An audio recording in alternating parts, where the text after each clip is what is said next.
When I realized what tonight's theme was, I thought, I've seen some celebrities. You go to a large city anywhere, like New York and DC, whatever. It's pretty common you're going to see somebody. But I've never been like a groupie or a super duper fan of anyone. And so it doesn't really matter to me if I see people on the street or whatever. So I'm telling my friend Judy, who was supposed to be here tonight, I said, I think I really only have one story that I could possibly tell. And she said, yeah, I thought of one immediately too.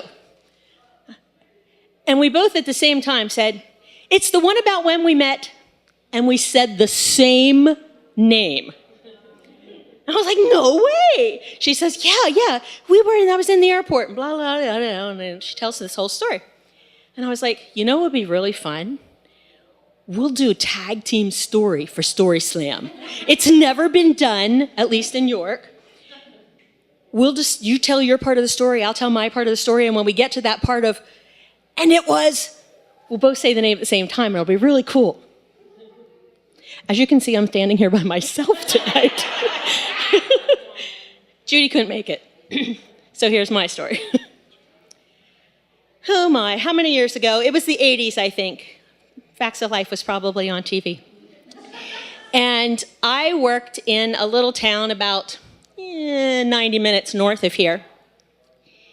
And I was working retail, loved my job, I worked with great people. I was in an old stone house that actually served as the home to Pennsylvania's third governor. Anybody know who that was? No. Simon Snyder. See? So, Selinsgrove. You ever heard of Selinsgrove Brewing Company? Selinsgrove. So, I'm in this Governor Snyder mansion where I work. And my coworker and I, we just, we're doing whatever we do.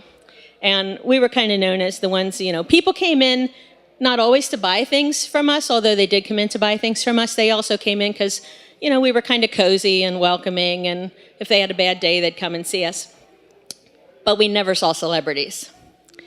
So one day, we're working, and, we hear the front door open, we're in the back doing something, and I go out, and I was like, hey, folks, how you doing? Yeah, we're good.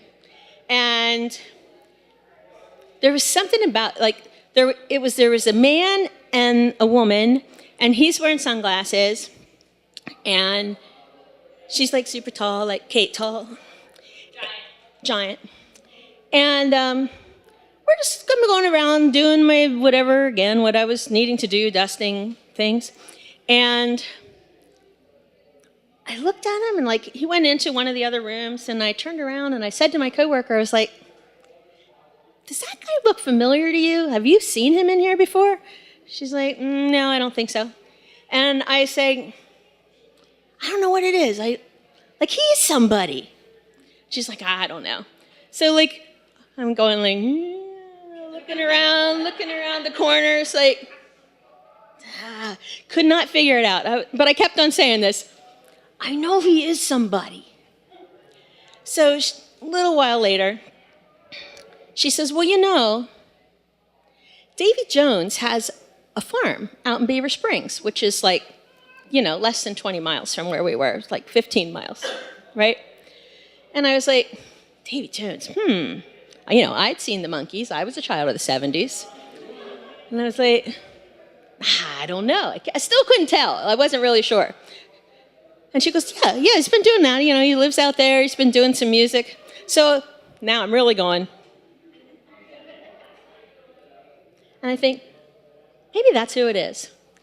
So being a person who really isn't a groupie, doesn't do all of those things, I thought, I'm just going to let them, if it's him and if he's here, he can just be a customer for the day, and I am not going to bother him by saying, whoo!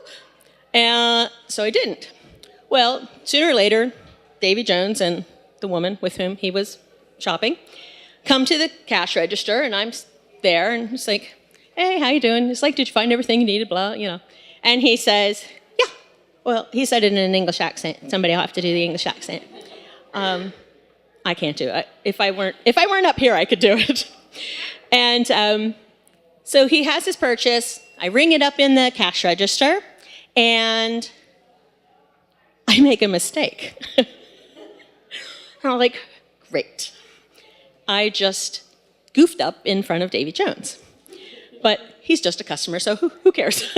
And so I'm standing there, and the store had a policy that if we needed to make a void on the register, we had to run this thing through, you had to run the void, and guess what?